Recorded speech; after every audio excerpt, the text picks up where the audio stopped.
Mr. Rick Roberts. Thank you, brother.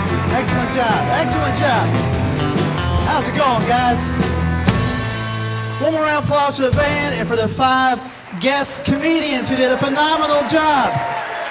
A phenomenal job. Every single one of them for a phenomenal cause. Thanks for being here tonight. I'm excited. I don't even know if I should say this out loud, but I'm a little extra excited about something that happened this afternoon. I left the house, and on the way out, we sent in our final house payment. So I just wanted to say that out loud and celebrate it. Thank you very much. It's not paid off, but that is the final payment we'll be sending in.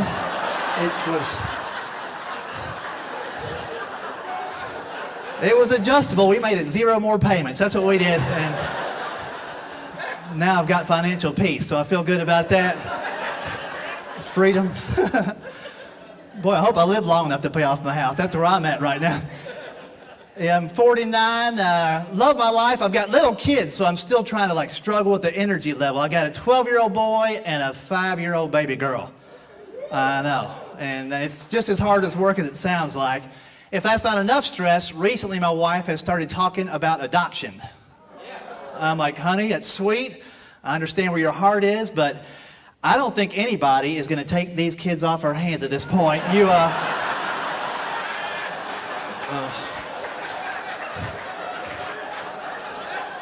That 12-year-old's got some miles on him. I don't know what the blue book is. Start with that little girl. I barely know her anyway. She doesn't even like me. I can tell we got a lot of parents in here like, that's not a bad idea. Put them on Craigslist, see if you get a nibble. I don't know how it works. Now, I wouldn't trade them for nothing, but things are harder when you're older and you got little ones. Anybody else ever do that like me? Little kids, it's tough. You ever try to clip a baby's fingernails when you got on your bifocals? Stay still. It's like playing whack-a-mole on a teeter-totter. Somebody, come on. One of us is going to get hurt. But I love my kids. I love the fact that I'm not going to change any more diapers in my entire life. I tell you what. Anybody got babies out there? That's a lot of work. A lot of work. How old is your baby? 5 months. Oh, and this is your husband right there? Is he helping out with the diapers? Are you pretty good, buddy? That's your first mistake. You got to make the first diaper change a horrific incident so she doesn't want the baby to go through that stress level again. And you won't either.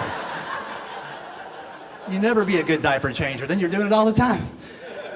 Here's how dumb I was. With our first kid, we had a big old baby shower, and somebody got us something called a diaper genie. You ever hear about a diaper genie? I thought I didn't have to change any diapers. Some genie's going to hop out of this 3 in the morning, hop back in the... There was no magic. Barbara Eaton never showed up. That's some false advertising right there. It's an $18 stinky bucket. That's what it is. Put it on the carton. Some people don't know what I'm talking about. You're lucky. It's a garbage can that winds up your diapers in a big old sausage link so you can drag it to the trash on Thursday. Let's go.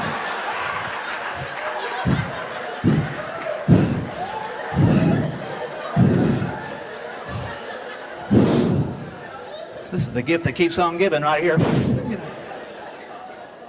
Diaper genie. Yeah. My rule at our house, well, it wasn't my rule because that's not my house either. My wife made me a deal. She said, if we're in the house, you try to change a diaper. If we're out, I'll do it. But one day I took my little girl, my most recent child, out, and we were at the mall. Had to use one of those plastic koala bear Ebola dispensers. You ever seen those?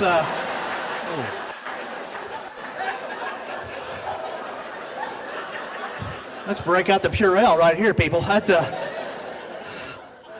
didn't know how it worked, so I read the little safety sticker on there.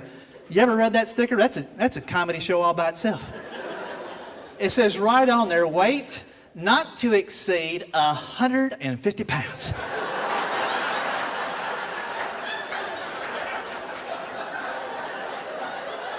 That's a big old baby right there.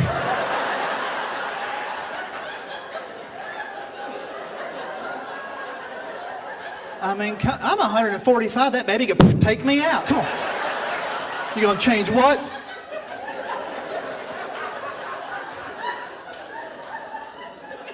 If your infant is pushing $150,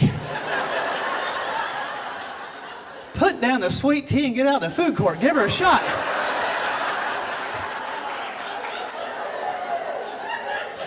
That is a rib-eating, bib-wearing.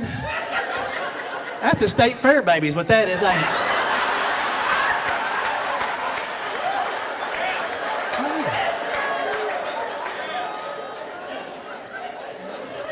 Don't put it next to the butter sculpture of Garth Brooks. She might eat it. That's a big old baby. Is that your first child? That's a blessing right there. You gonna have others, you think? Uh-oh. Does your baby sleep good? That's a gift from heaven right there if your baby sleeps good. Y'all know what I'm talking about? Our first child did not sleep through the night till he was 3 years old. 3. People would tell me things like, sleep whenever he takes a nap, you take a nap. Try to catch up. Don't ever do that. We totaled 3 minivans that first week.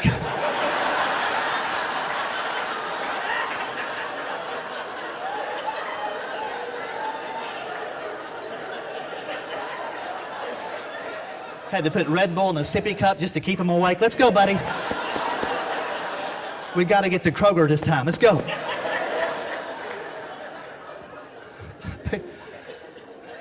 They grow up fast, man, and it's what I like about it. My 12-year-old, he's my little man. He notices things. Sometimes he says stuff that scares me. You ever have that happen with your kids? One night I'm tucking him in bed a few years ago. I'm like, hey, buddy, hope you have sweet dreams. He looks up and goes, I hope you're still breathing when I wake up in the morning. What? Uh-oh.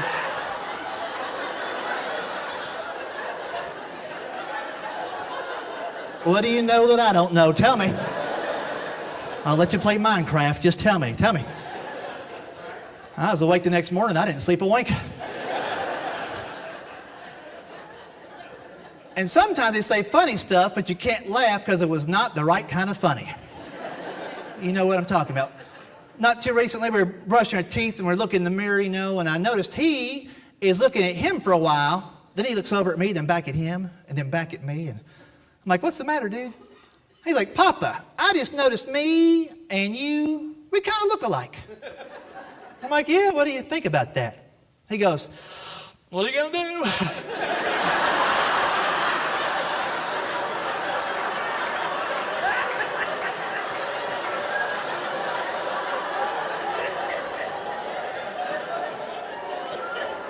You're going to go to bed early for starters. And you don't need a nightlight. You're 12. What are you doing with a nightlight?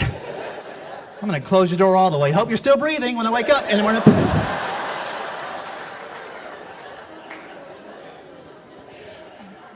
They're good kids, but they want technology, these little kids, don't they? My little 5-year-old said, what do you want for your birthday coming up? She goes, Papa, I need to get an iPad Air, 64 gigabytes with a built-in Wi-Fi plan. I'm like, well, you don't get one until I do. Slow down. She said, how about an iPhone? I'm like, you're 5. You need to go outside and play with a stick, right? How many folks play with a stick growing up? I'm not the only person. Yeah. Stick people everywhere you look. I said, get a wireless stick and see how that works out. 64 hickory nuts. Get a good one. Try not to poke yourself in the face. We have to get an eye patch, all right? Just get out there and play. Play. Love my kids. Love my wife. I got lucky, got married to the woman that I wanted to get married to. It doesn't always work out that way. But here's what I didn't realize until I'm 15 years in. You have to keep relearning that same person over and over again every 3 or 4 years, right? They change, you change. I wasn't prepared for all that work. I learned this about my wife recently. She wants me to communicate, but she does not want me to talk.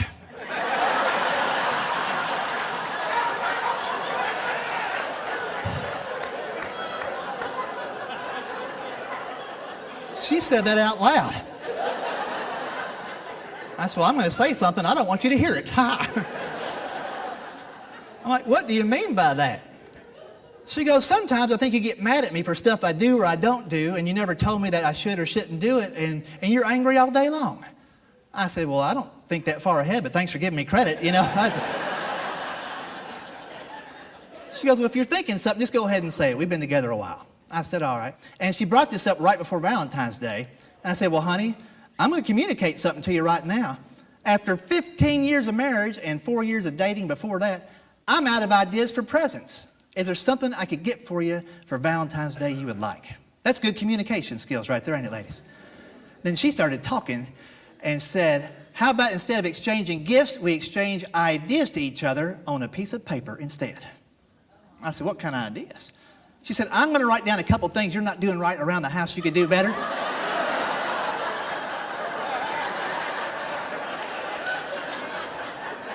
And you write down a couple things about me. I'm like, stop right there. That's a trap door and an escalator. That's what that is.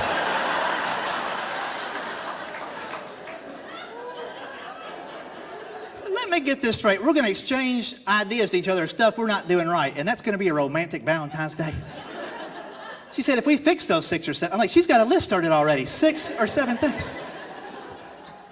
Now, here's how dumb I am. I'm like, if you want to do that, that sounds fine to me. Because I was thinking, I don't have to go shopping or spend any money. It won't cost me nothing. Then 5 steps down the hallway, I'm like, I'm a dead man walking. This could cost me the house. So I had like a week to figure out what I could tell her she could do better. And to her credit, it was a struggle. She does great. She, on the other hand, was shredding documents trying to get her list down to one single page on stuff I could do. We go out to eat on Valentine's Day night. I'm never, ever going to do that again. I'll go the day before or after. You ever been out on the 14th of February? So busy at the restaurant, 40 minutes, hadn't got even a smell of our food yet. I said, while we're waiting, what am I not doing right? She goes, here's the big thing. If I ask you to fix something around the house, can you do it the same year I ask you to do it? I'm like, well, give me an example. She said, I'll ask you to change a light bulb that burns out. You wait till every light bulb in the fixture burns out. Then you change them all at once. I'm like, that's why they got the extra light bulbs, duh. That's right. I did not say that, but I was thinking it real loud. No, I said, I'll try harder. She goes, what about me? I'm like, honey, the only thing I could think you could do different, not doing nothing wrong, but before we had our kids 12 years ago, if I was home on the weekend, you would surprise me with this big old breakfast like I had growing up on the farm. I said it was great, but I know it's hard to pull off with the kids' schedule and all that, but I do miss it. And I looked back across the table, and she had started tearing up and crying right there at the Hardee's.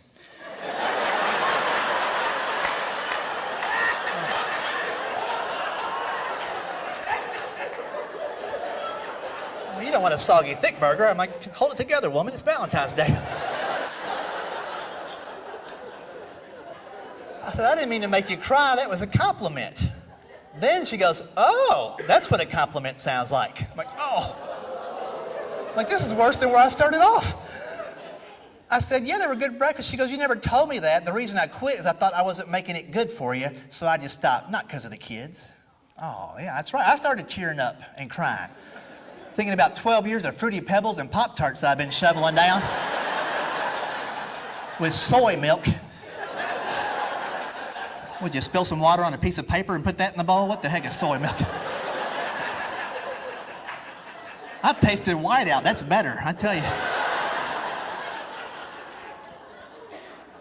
So she said, well, maybe one day I'll make you that breakfast again. Well, here's the moral of the story, fellas. This is why you communicate. The very next morning, I wake up 6 a.m., and what do I smell? Maple syrup, pancakes, exactly. I run downstairs, and she had bought a candle somewhere that smells.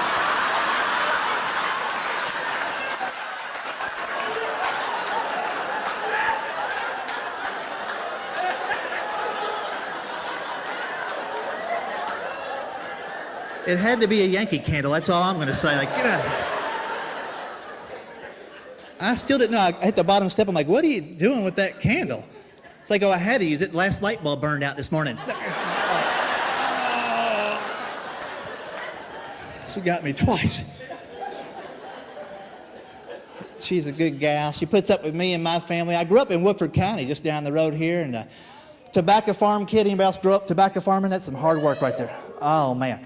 Hard work, and when you're a kid, the terminology kind of throws you off a little bit. Sounds like something you don't want to get involved with. Remember the first time my dad came to me, he's like, hey, you're getting big. You want to go out in the barn with Uncle Earl in the stripping room for a couple of hours. No. I've seen him at the pool. I don't want to see nothing more than that. No thanks. Last I heard, he was behind the whole barn back there with the broke hoe, and we don't want that going on either. I mean, if you can't support yourself, quit. You know, you don't have to be broken doing it.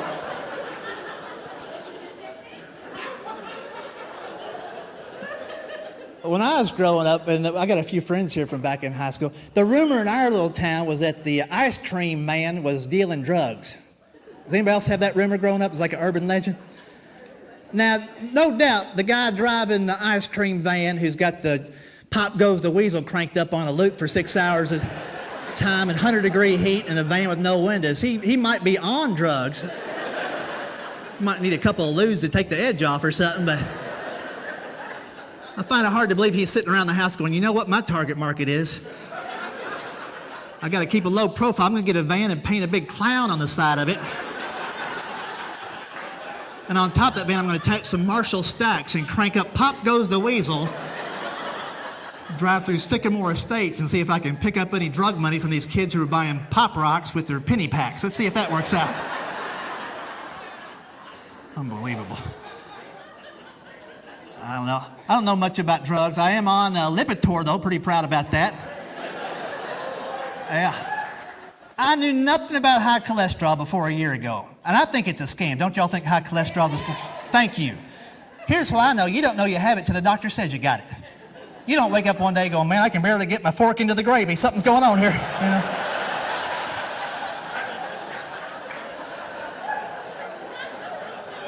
You walk in there, he sees a paycheck. He's like, I get a prescription, I get a cut of that. I go in there, he tells me my cholesterol level was 425. That's the highest in my county, so I get to go to regionals in a couple of weekends. Yeah, thank you. I've been frying butter and eating it to get my numbers up. Juicing. And 425. I didn't know what a good number was. He said, we need to get it under 200 and in control quickly. I'm like, well, you're the doctor. How do we do that? He goes, well, first you need to immediately change your diet and your exercise patterns. I'm like, uh-oh.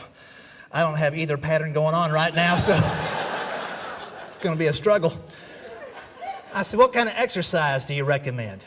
He says, why don't you ride a bicycle 3 or 4 times a week for an hour at a time? I said, I'll tell you why not.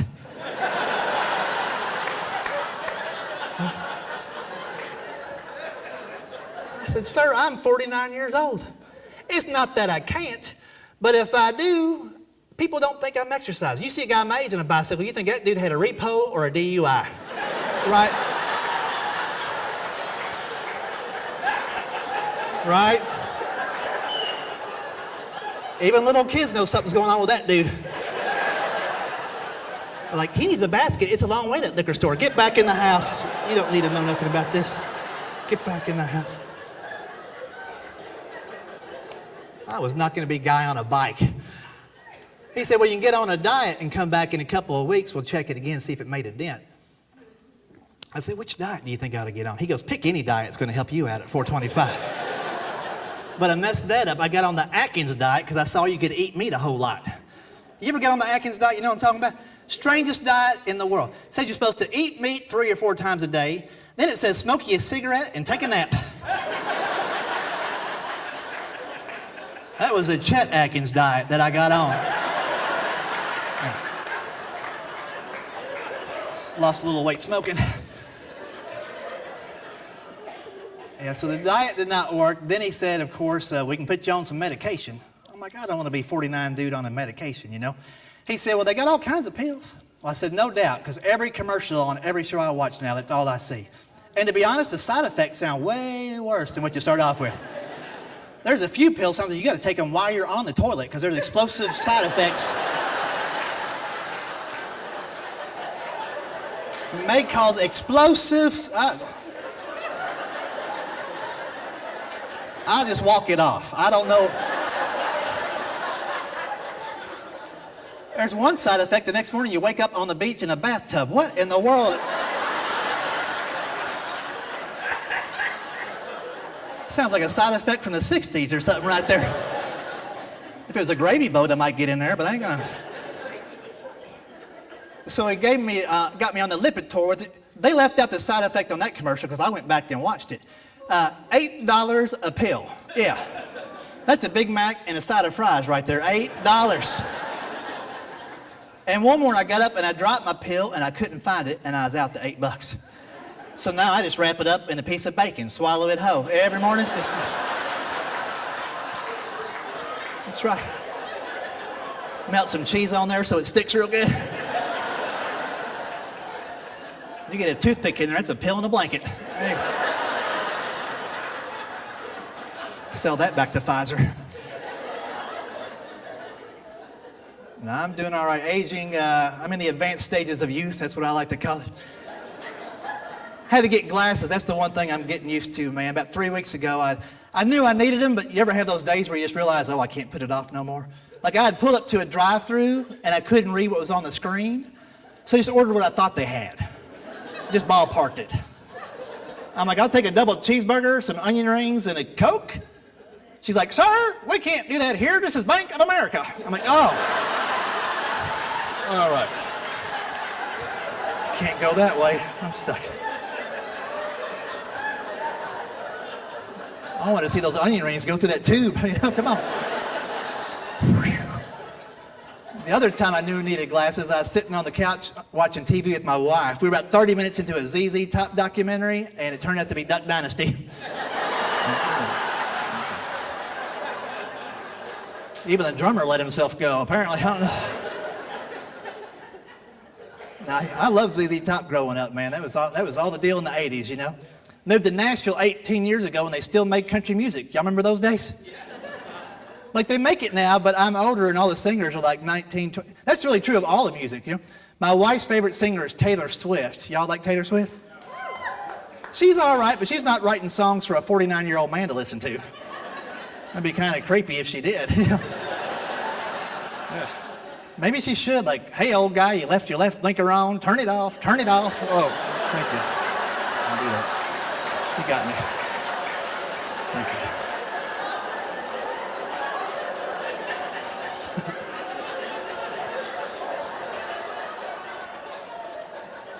I don't mind her at all, but here's what I don't understand. Why is she so angry? She is the angriest millionaire you've ever heard of. We listened to all of her CDs, including the new pop one on a road trip a while back. She has 16 different songs about breaking up with boyfriends. After 16 boyfriends, the problem could be you. I don't know. Right? Why you gotta be so mean? I don't know. That'd be tough dating her. The whole time you're probably thinking, what does my name rhyme with? Yeah. Yeah. We're gonna know all about you and your truck and everything.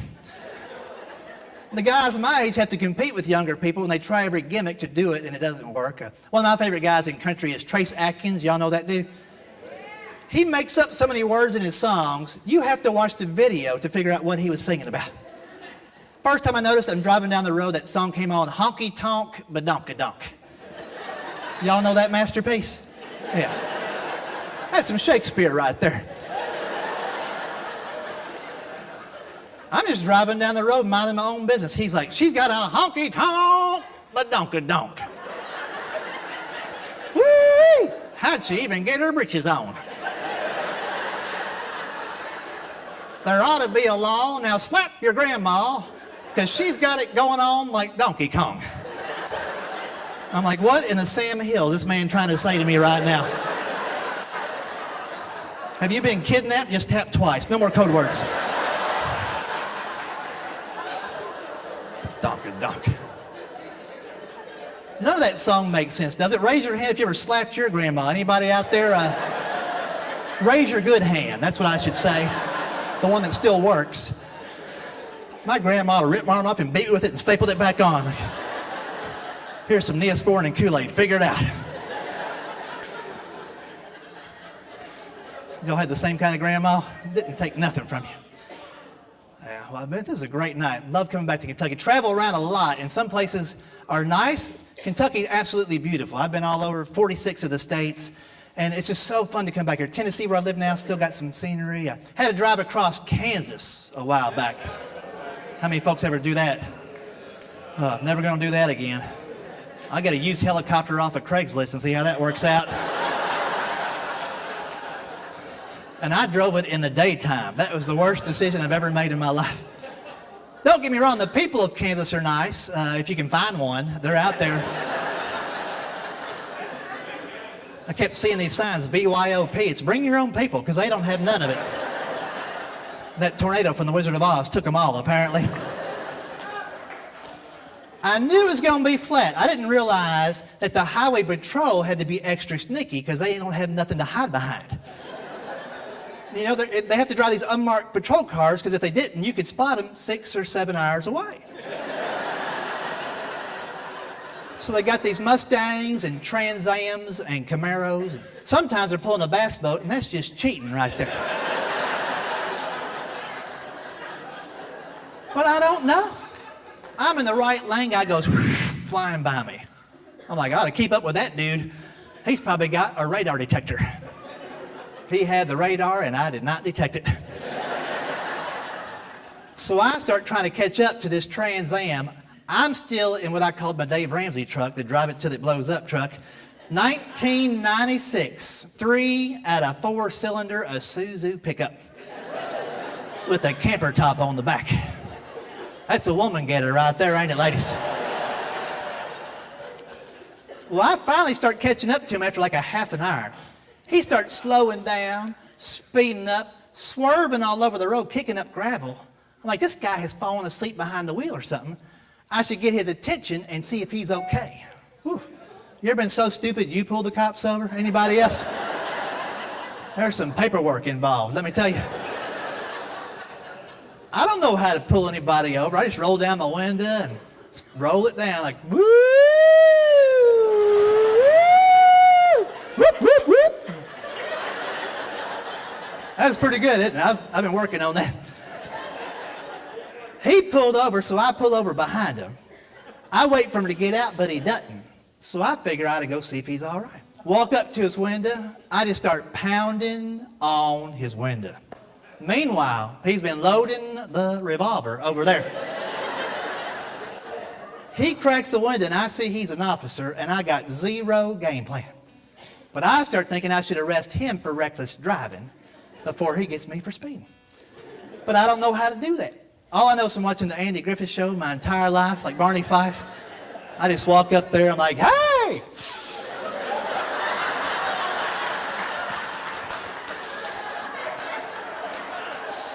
Would you mind rolling down my window?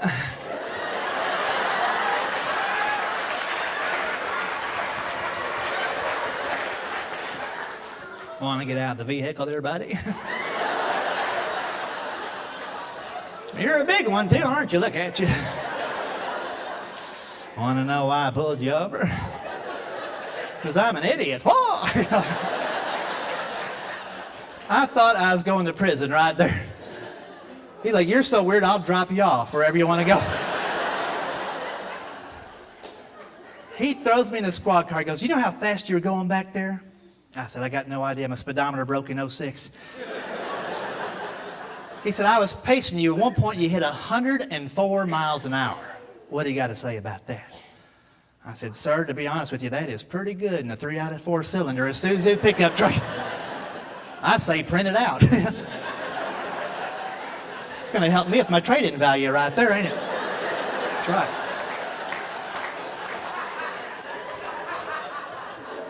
Then he says, what brings you out here to Kansas in the first place? I see you got Tennessee plates. I said, I was out here working, but I'm headed home. He goes, what kind of work? I'm like, uh-oh, here we go. I said, I'm a comedian. I was in Wichita doing a fundraiser for the March of Dimes if you need to check it out or something. He goes, well, I don't need to check that out, but you need to check this out. I've been looking at your name and your face on this ID here for 10 minutes. It don't ring a bell. You must not be a very good comedian. He said that. He goes, you ever been on Letterman or Leno or something like that? And I'm like, nah. Ever been on Cops? Ah.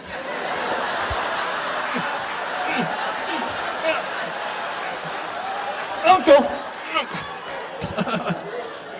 Well, that'll be on in a few more weeks if you want to see me on Cops. You guys have been absolutely wonderful. Thanks for coming out tonight. Thanks for a great cause for Gilda's Club. You're a blessing. You helped a lot of people tonight. Thank you very much.